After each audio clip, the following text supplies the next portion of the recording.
All right, good evening, ladies and gentlemen. I'd like to call this meeting to order. My name is Jonathan Haskell. I serve as the chair of the Park Committee, and we're grateful for your attendance and participation here tonight. I want to say a special thanks to our friends from Temple Bethel for hosting tonight, for their hospitality. And as we get started, I would like to call on Ms. Saudia Williams to brief us and remind us of our mission, our vision, and our rules of decorum. Thank you. Good evening, everyone. Namaste. If you'll flip on the back side of the agenda, and if you'll follow as I read, please. The mission of the of the Police Advisory and Review Committee, Parc, is to provide community members of the City of Knoxville a civilian oversight committee that audits the discipline process, policies, and procedures of the Knoxville Police Department, KPD. Purpose. The purpose of Parc is to strengthen the relationship between community members of the City of Knoxville and the Knoxville Police Department by providing a timely, fair, and objective review of community complaints. Parc also assists community members in navigating the investigative process after filing a complaint with KPD. Rules of decorum. Those who wish to speak during public forum should sign up by contacting the Parc office ahead of time or by signing up in person prior to the start of the meeting at 6 p.m. All speakers will be given 5 minutes. Excuse me, please do not use profanity and remember to stay on topic. Those who fail to adhere to those rules may be ruled out of order and asked to step away from the podium. For those who are listening, please note that you may not disrupt the public meeting from the audience. Those who do may be asked to leave. We appreciate everyone's respect of these rules, and don't do as I did, leave my phone on. So I invite you to silence your phone. Thank you. Right now. I shut mine off. I'm going to exercise executive privilege and go off script. We have 2 new committee members tonight, and I would like to extend a warm welcome to Ms. Valerie Reed and to Mr. Brian Brooks. We thank you for your commitment to the city and to this committee in particular. If there's anything you'd like to say, I will yield the floor. Not so far. All right. Well, on behalf of the committee and the city, we thank you for your service. Next up on the agenda is approval of our Q1 meeting minutes. Do we have a motion? I make the motion. Okay, we have a motion. Second? Second. Any questions, discussion? All in favor? Aye. Okay. Any opposed? Same sign. Next up is our executive director's report, and I will yield the floor to Mr. Prim. Thank you. First, good evening, everybody. It is nice and cool in here.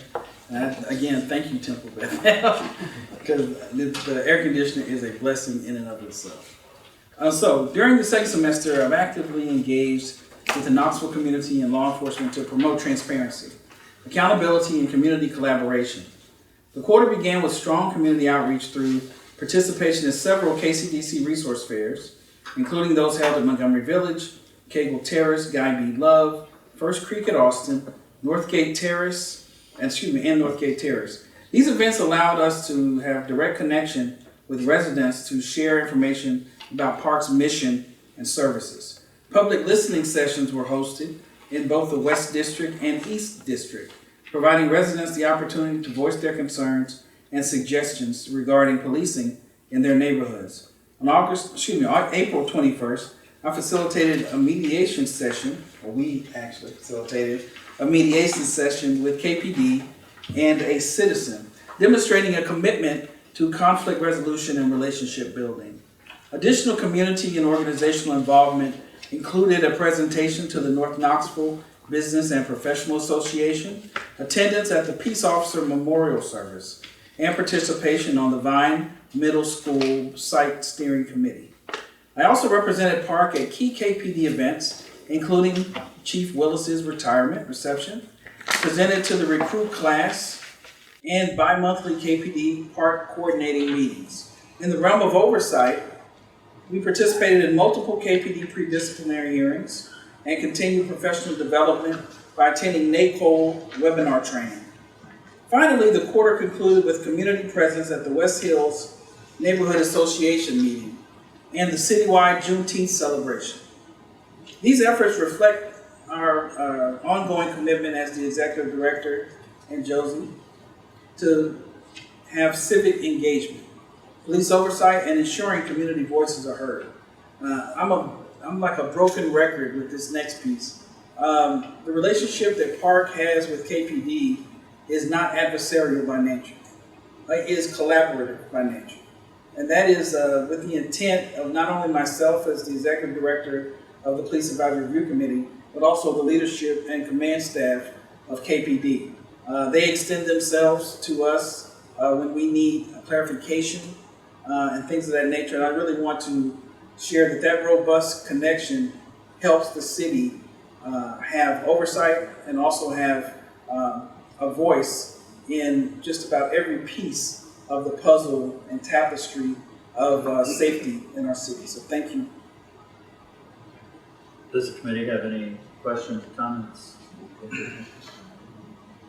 All right. We will move on to subcommittee reports. Before we launch into the audio visual, I think Josie has some updates for us. Yes, and if you grant me license, I also want to welcome our new committee members, and we're excited to work with you. One of the things I want to bring up is in the packet tonight, the cases that we will hear, I think there are 8 or 9 of them, they are all administratively to be closed. That means that we're not really making a determination. We're just saying we're putting them to sleep and waking them back up tomorrow because we're going to reopen those first thing in the morning. One of Park's policies is that if they are so many months old, we have to administratively close them and then we can reopen them. And we have received all the information we now need for most of those so we can reopen those first thing in the morning. So that's just a kind of housekeeping item. Okay. Our first up is our audio visual report, and I would ask Brian Brooks to share that, please. Thank you. Audio video report, second quarter, April through June 2025. Of the 0 referral action forms and 9 OPS cases reviewed by the Park, there were 9 cases with documented audio and video recordings based on body-worn cameras and/or an incident taking place in the vicinity of the officers' patrol vehicles and within a reportable range. The audio video subcommittee submits the following findings for our second quarter review. File number 1, Ops case 23-2926, Park Hold. Administrative closure will reopen. File number 2, Ops case 24-2936, Park Hold. Administrative closure will reopen. File number 3, Ops case 24-2933, Park Hold. Administrative closure will reopen. File number 4, Ops case 24-2933, Park Hold. Administrative closure will reopen. File number 5, Ops case 24-2941, Park Hold. Administrative closure will reopen. File number 6, Ops case 24-2933, Park Hold. Administrative closure will reopen. File number 7, Ops case 24-2939, Park Hold. Administrative closure will reopen. File number 8, Ops case 24-2933, Park Hold. Administrative closure will reopen. Lastly, file number 9, Ops case 24-2939, Park Hold. Administrative closure will reopen. Summary. The Knoxville Police Department's General Order 2.16, Digital Audio Video Recording Equipment, details that officers and vehicles equipped with audio video recording equipment shall be in a record mode at all times when there is potential for contact with a person in the community, whether on duty or during secondary employment. The purpose of digital audio video recording equipment is to monitor all contacts with a person in the community in all situations possible. In addition, Knoxville Police Department requires sergeants to review officers' audio and visual footage twice per month at random to ensure that their equipment is operating properly. Thank you, sir. Any questions? Next up is our racial profiling report, and I would ask Ms. Valerie Reed if she'd share that. Okay. You gave me a smile, thank you. So I didn't tell y'all I had to lose time. Okay, there were 0 alleged racial profiling, bias-based policing cases reviewed by Parc during these quarter reviews. Is it necessary to do your policy? Yeah, let's review the policy and the definition just for the record, thank you. Okay. It is the policy of the Knoxville Police Department that we are committed to preserving the peace and maintaining order in the city of Knoxville by practicing bias-free policing and respecting the rights and dignity of all citizens. Definition: bias-based profiling, the practice of stopping, detaining, or searching a person based solely upon a common trait or a group that includes but is not limited to their race, color, ethnicity, age, gender, sexual orientation, religion, economic status, or any other identifiable group characteristic. Thank you. Very good. For our new committee members. Good job, well done. Any questions from the committee? If not, we'll move on to our operations and case review, and I'd ask Ms. Cynthia Deal to please chair that, please. Thank you. I would actually, Chair, I'd ask to make a motion to forego reading of the second quarter operations report, the year-to-date comparison operations report. I'd like to make a motion to forego the reading as it's quite lengthy, but that's to your discretion. We have a motion. Second? Second. All in favor? Aye. Thank you, Chair. Sure. Just a minute. Yes. All of this documentation is for public review. Either there are physical copies here that you can take with you, and it's also on our website. So you have access. Anyone has access to this documentation, just so you have it for future reference.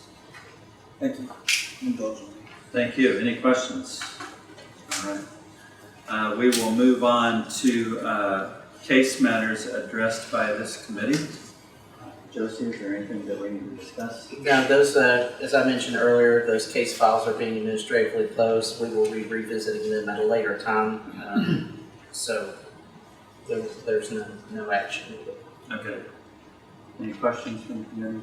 All right, thank you. Any committee business?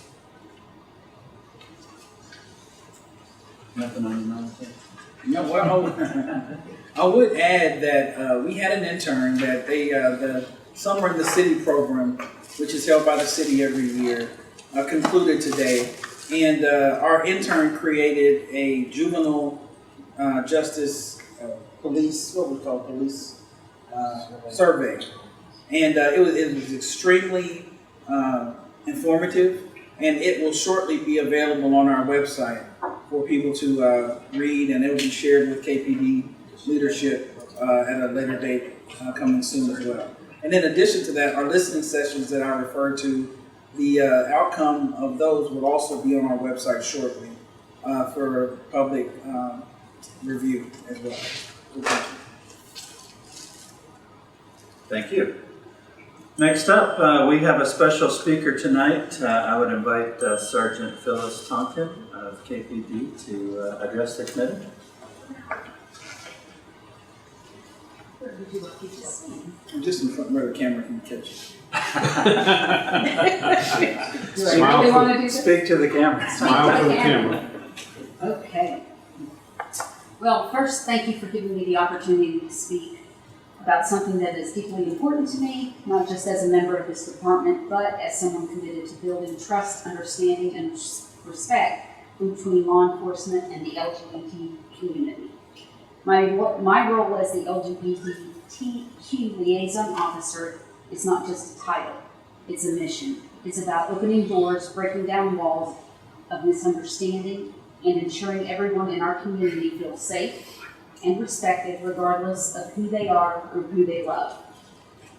Today I want to share with you why this work matters, what our goals are in the department, and how we're improving relationships with the LGBTQ community, and how attending the 2025 International LGBTQ Conference in Austin, Texas is going to help us.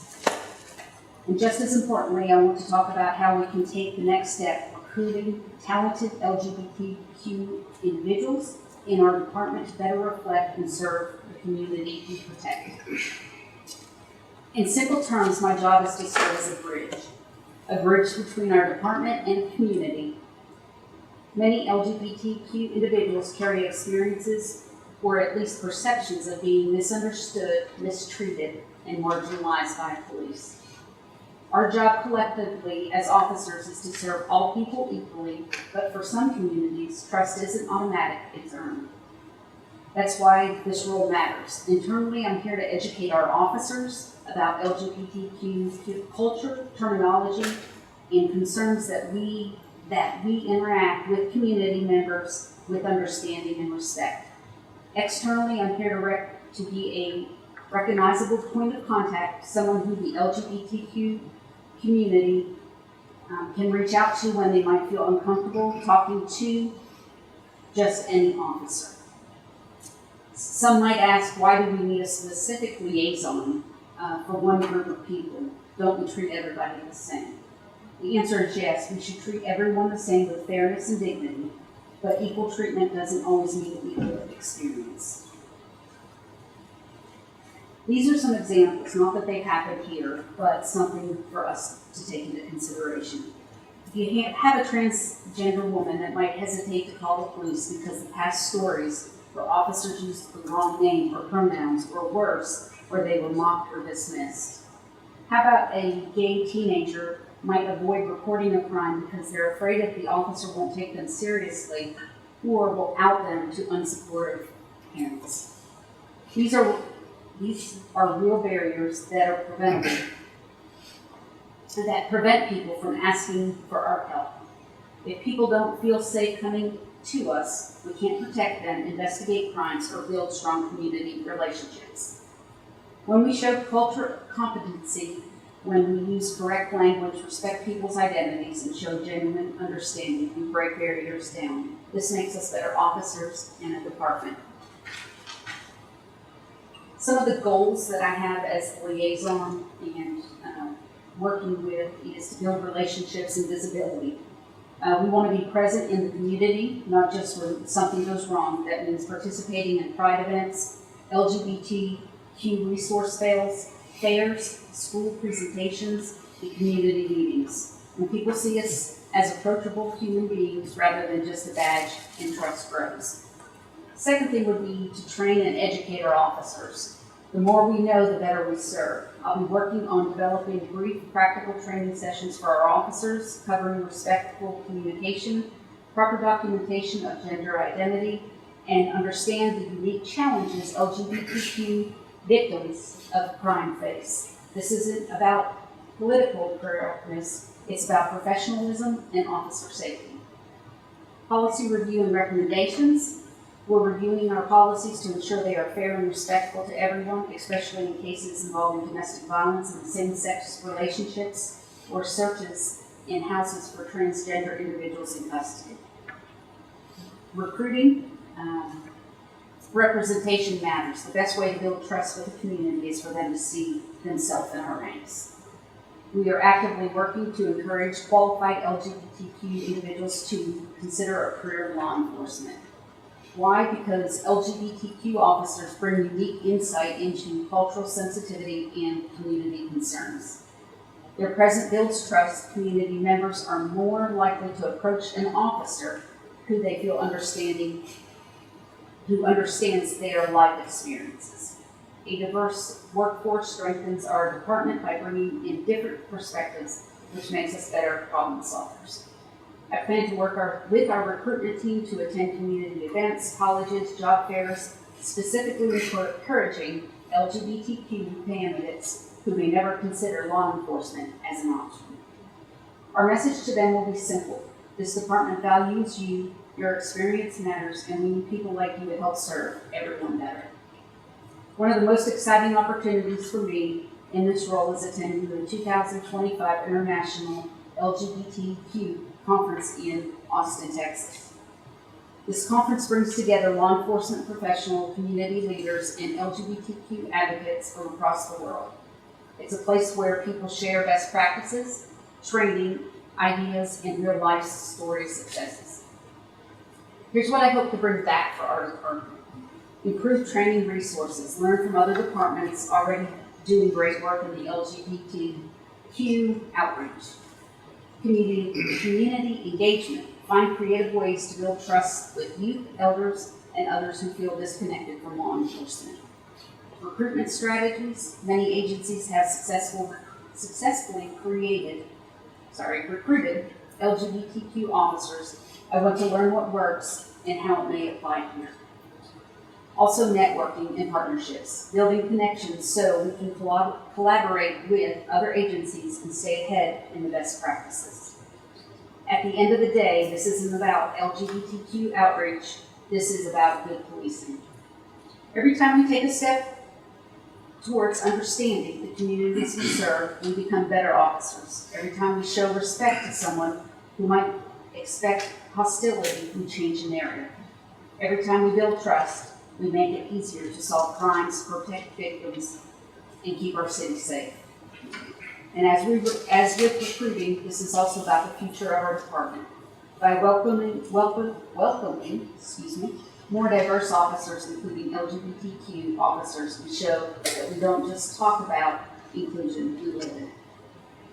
I also want to leave you with a thought. When someone in the LGBTQ community or any community thinks about calling us, they're asking themselves one question: will they help me or will they judge me? Let me make sure the answer is always, we're here to help you. I'm honored to serve as the LGBTQ liaison officer, and I'm proud to represent this department at the upcoming international conference. I promise to bring back what I learned, share it with all of you, and continue working to make sure every person in our community knows that we're here to protect and serve without exception. Thank you. I'd like to open the floor to the committee or to staff. Any questions, comments? As I'm the community manager for Parc, but I'm also the LGBT liaison for Mayor India Buchanan. And I want to thank KPD for their continued commitment to our community. For those that may not be so familiar, the LGBT community and police have not always been on the same level, but we have entered into this new time in history and in society where we have this relationship that's really unique here in Knoxville. And I want to thank them for their continued commitment and for the uniqueness of the role of LGBT liaison for a police department. There's not all police departments have this position, so we're very lucky to have that there. And I also want to thank them for providing security at So No Pride and setting up a recruitment booth. This is the first time the city of Knoxville, to my knowledge, has participated in that way at a Pride event, and I look forward to doing that again at Knox Pride this coming fall. So I just want to say thank you for building that trust in our community and your continued commitment to our safety and security. So that people in Knoxville understand that everybody belongs here. This is a place for everybody to thrive and to feel safe and to be welcome. This is Rocky Top, or it's home sweet home to me, you know. Thank you. I want to just want to extend my gratitude and appreciation for Sergeant Tonkin for making this presentation.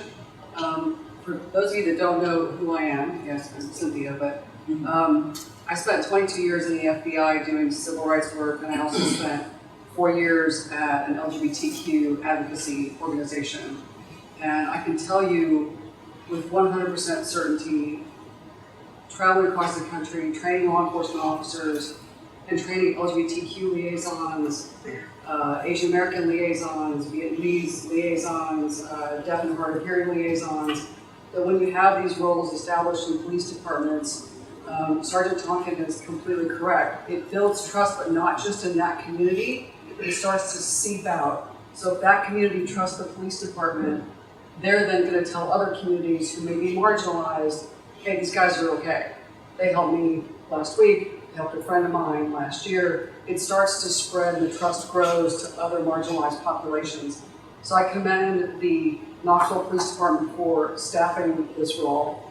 I'm probably the only other person in this room that has attended that LGBTQ International Law Enforcement Conference. I attended 4 years ago when it was held in Toronto. I'm actually attending this year as well. I was asked to moderate a panel discussion. This is what Sergeant Tonk and I know will learn and gain valuable insight is not just what's happening in the United States, but what's happening across the globe with the LGBTQ community and other, again, marginalized populations. So she can tell you, she'll report back what is happening in other countries and best practices and things they tried and didn't work and that may work here but didn't work somewhere else. But this is a very well-staffed, well-organized conference, and I commend you for allowing her to attend. It's a remarkable conference. So I want to thank her for her time and for staffing this role, and also for the department for doing this. This is amazing, so thank you. Yeah, I would echo the same sentiments. Thank you. I'm glad have you not just as a police officer, but serving in this special role, and it's very important. And our thanks to the police department as well for recognizing that need. Anything else in closing? If not, we'll move on to public forum. We have not had anyone register for the public forum. Typically, you need to register ahead of time, but since nobody has registered, I would open the floor if there's anybody who would like to address the committee or the department tonight.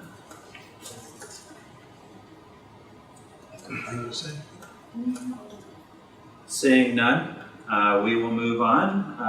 And community update section, any updates for the community? We have a community resource fair coming up on August. Put you on the spot. Honestly, that's. I want to say the 9th. I believe it's not. Yeah, August 9th at the Jacobs Building from 9 to 1. And it is a wonderful opportunity for citizens to come out and see all of the different community-based resources as well as city-based resources that you can avail yourself of. You'll see the community, our department, Office of Community Safety and Empowerment, and all the different branches underneath that umbrella. You'll see all of the different departments there, and like I said, the grassroots organizations, as well as some more of the legacy organizations in our community out there. And we welcome you to come out. It's free, and there's a lot of fellowship, a lot of free stuff. Always good. Some food as well. I'll throw that out there. It's always a good look. And there are some great door prizes. I've never won, but I'm gonna let that go right now. But maybe this year will be my year. Thank you. Anything else? I was just gonna say, it sounds like you're harboring negative feelings there. Just a few. It's felt that way, it's felt that way. Just a few. I'm sure you should be eligible. Yeah, I agree. Discipline. All right. I still can't remember. Do we need a motion to adjourn, or can I just adjourn? All right, we need a motion to adjourn. So moved. So moved. We have a second. All in favor? Aye. Anyone opposed? All All right. We stand adjourned. Thank you again for coming out, and thank you especially to Temple Bethel for hosting. Yes, thank you, Temple Beth. I appreciate it. It's very close.